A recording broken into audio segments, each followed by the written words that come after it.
Great. So greetings from Dubrovnik, and thank you for the invitation to participate in this conference or workshop. Sorry.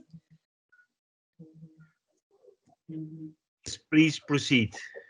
Okay, so what I learned today, and also throughout those presentations I was delivered a few days ago, actually Dubrovnik has maybe a different approach to the cruise industry.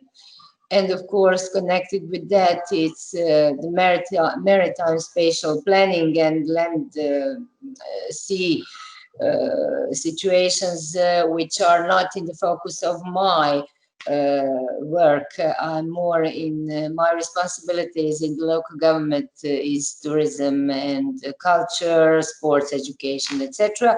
So what I wanted to stress is that when our local government took the responsibility for governing the city, it was back in 2017, June 2017. Then we were faced with global media titles saying that Dubrovnik is dying and because of the over tourism, and the situation was really complicated. So we had to act very fast. And what we did were actual small measures and small activities which were meant to make a difference, like best organization of people moving around the streets. That was a very simple part of it, but very important, because we, on our main entrance to the old city, we put a rope and divided the flow in two directions, but it was very helpful, and still it gave the possibility for people to go in and out with no crowds. We used to witness big crowds on the entrances before. And what I wanted to point also is that we came after a long period of non-managing the destination nor the cruise ships. So one of the main steps which was taken by the mayor was to contact the biggest cruise association of cruise companies, CLIA. And then we asked them, he asked the president of the board, please help us to do something and to avoid the over-tourism pressure on Dubrovnik, because primarily the pressure came out from cruise industry, because it was sometimes in, let's say, 2009 to 2010, there were sometimes 6 to 8 cruise ships at the same time. And our city is very known, very beautiful. It's UNESCO heritage site since 1979. But it has only 42,000 inhabitants, and it's located on the more southern part of the Croatian coast on a very narrow territory, and geographically is positioned on the very end of Croatian coast and very close to Montenegro and to Bosnia. So the borders to these states are kind of close to our city. So what I wanted to say there is, we don't have extra space. So we had to deal with what we had, with what we have. And we had back then big issues about the traffic, congestions, about the transportation of cruise passengers, about the very, very high level of non-satisfied residents. We never had at the same time situation as it was in Venice, when people were jumping in the water in front of the cruise ships. They were mostly rumoring and expressing their their how much they are not content and happy with the quality of their lives, especially in the old zone.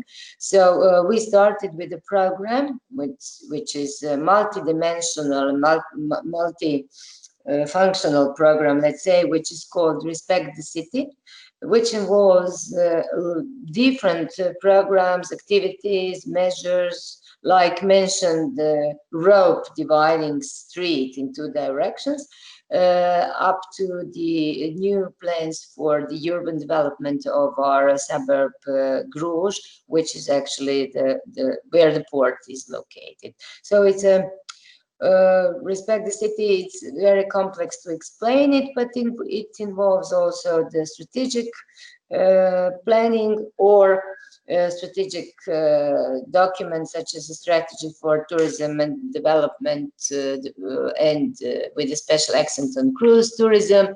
We are in the preparation of the second phase of that strategic document, which is the action plan for the Respect the City program. And in between, we believe that we will have it is almost ready, the management plan for the UNESCO zone, meaning the old city of Dubrovnik, which will represent one of the platforms to further and other activities for the local government. What I wanted to stress, and going back to our contacts with CLIA, we signed the memorandum of understanding with this association, and we really are very appreciated partner to them. Just to make clear, Dubrovnik was first destination ever to approach to this association, because we didn't, the mayor was not scared to approach the destination. We have an excellent relationship with our port authorities, and I believe Mr. Kulasic is also present. And beside that, we have a very good situation with our with the situation in the ownership of the harbor facilities, because we don't have any private stakeholder owning any part of our harbor. It's stately owned, and the city of Dubrovnik has the membership in the management board of port authorities. So without port authorities, we will not be able to put together any rules and regulations. They developed berthing policies documents for 2020 and 2021, and we will have that for 2022 already preparing. And that's the more or less the short story about the period of Dubrovnik issues. Of course, the crisis and the COVID pandemics which we faced influenced a lot on tourism in general. Dubrovnik is mainly a flying destination because of all those reasons I already mentioned, like the geographic position. We don't have a highway to Dubrovnik.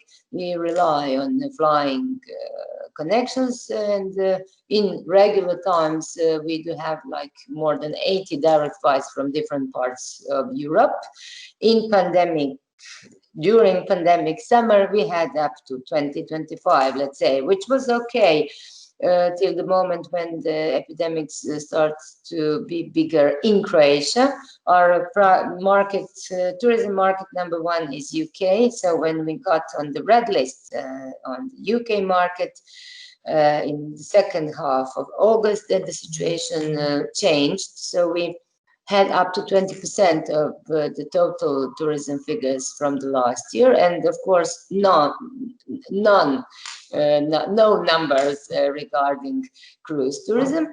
But what we do on a daily basis, and Mr. Kulasic can confirm that, we are all the time in the communication with the port authorities, trying to put together and to define a calendar of calls for the next year.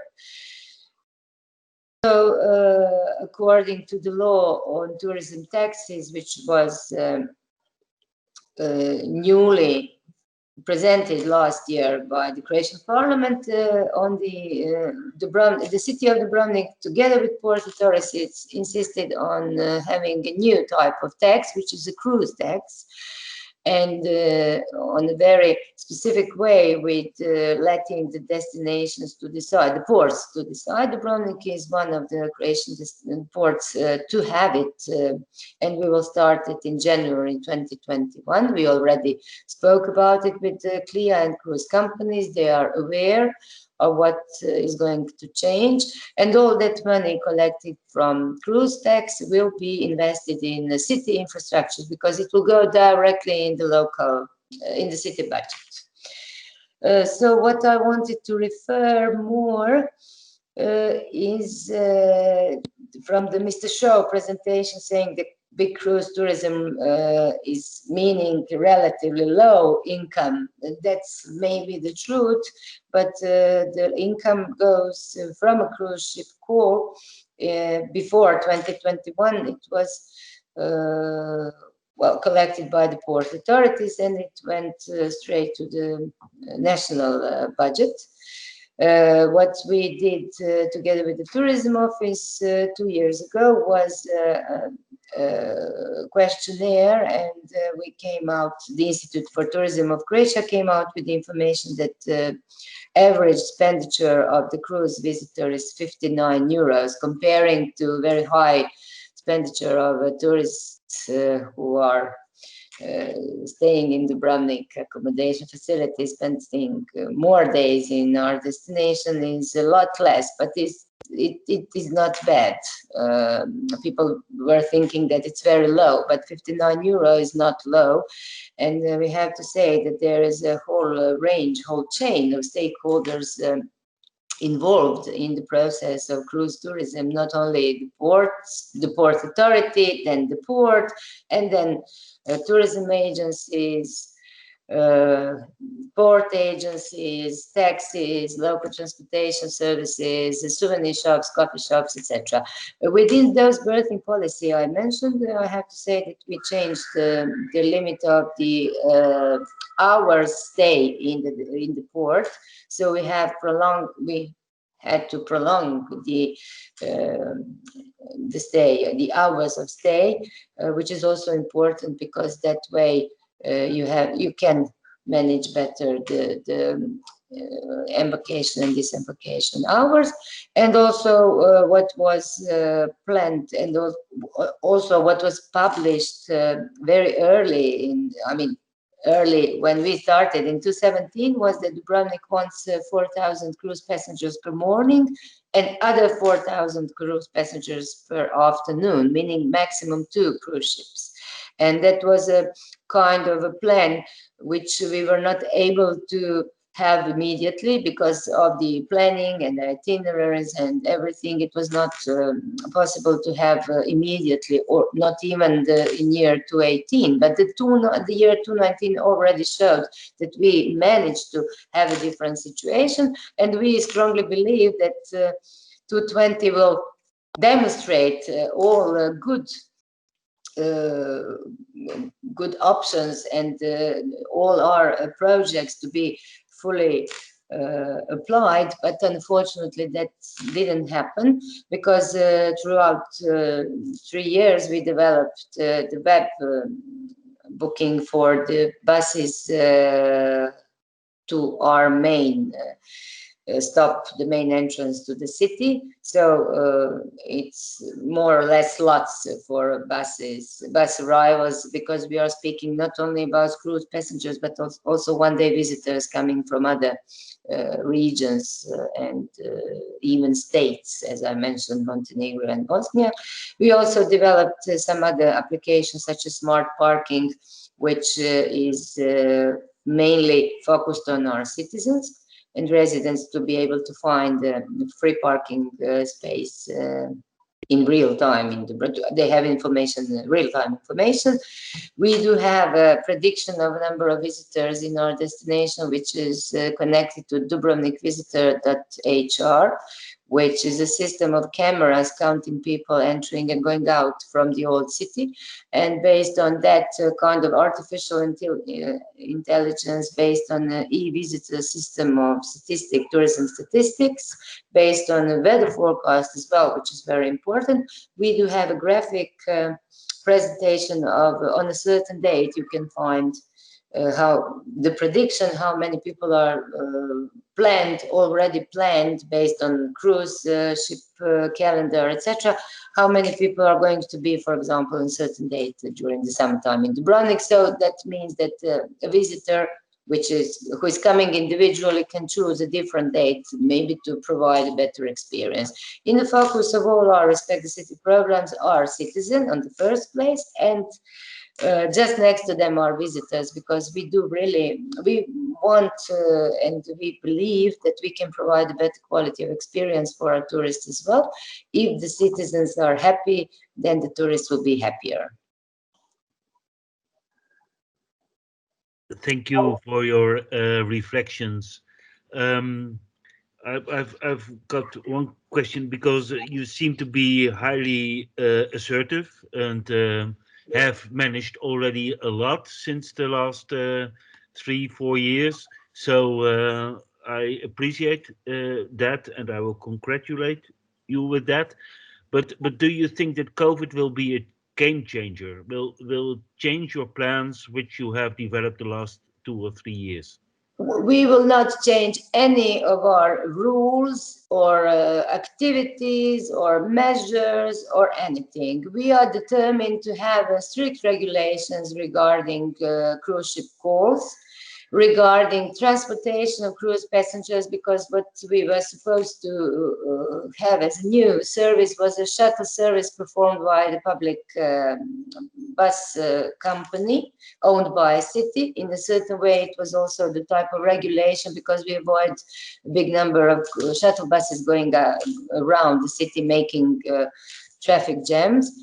And also the cruise tax, we don't want to give up any of our, including cruise tax, we don't want to give up any of our rules and regulations, which we very strongly fight and negotiate, even with the CLIA for that, and with all other stakeholders. Of course, everybody is not happy, but that's how things should function, because the local government is responsible. So the responsibility gives you the possibility to do some organization and to run the destination the way you believe it's a proper one.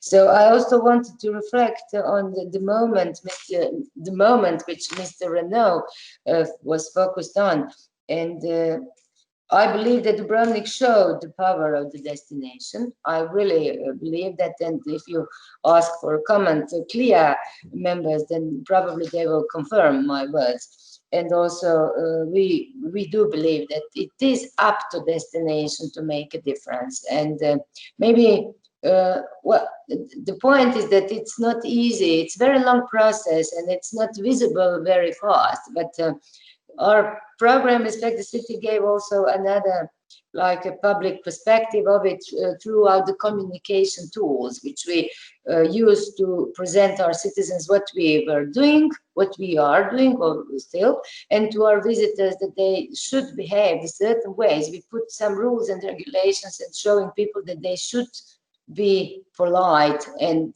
behave themselves in a UNESCO heritage site.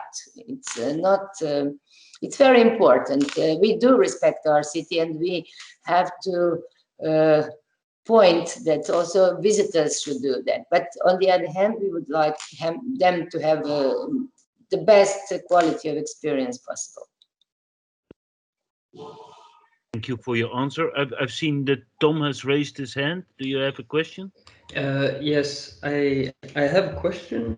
I see that you reacted quite well to the issue of a lot of people coming at once, and the fact that you developed this program Respect the City, which is basically a communication efforts to visitors and everybody, just to have a respectful attitude, is well, it's new compared to what the previous presentations were presenting. But I was wondering, you were talking about discussing.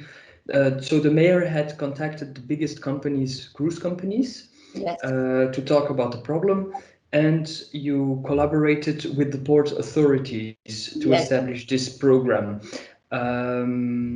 Were there other actors involved that helped to develop these partial solutions to the problem?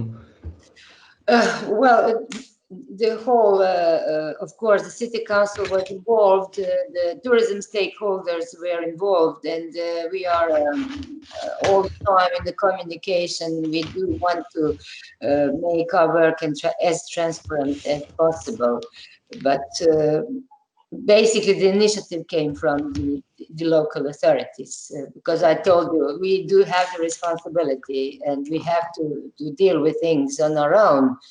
and try to find solutions, and then of course communicate with other stakeholders and other groups in a participative way to show that we have good and right approach to the problem. And people, I mean, residents were happy with what we did. Of course, they are still impatient, not anymore, but they used to be very impatient because everybody wants things to change instantly, which is not possible, especially in the cruise tourism and in tourism in general. Tourism is not happening from today to tomorrow. There's a lot of planning involved in tourism, so you have to be you have to consider that point, the planning point. So about the cruise tax, which I mentioned, we already announced it a year and a half ago. So they have to prepare themselves for the new obligations they will have in Dubrovnik. And one point which I want to stress as well, and it's based on our relationship with CLIA and our memorandum of understanding, is that we did in a partnership with GSTC assessment for the city of Dubrovnik, which is Global Sustainable Tourism Council assessment, and it was sponsored by CLIA. So they offered us. And we agreed upon that assessment, which helps a lot because it was performed last November and December, and we got our report based on 17 pillars of sustainability given by UN WTO. And now we do have a base or a platform to develop projects which will help to gain even higher level of sustainability, which is at the moment in Dubrovnik, according to GSTC assessment, 70%, which is quite good. Yeah, we were happy with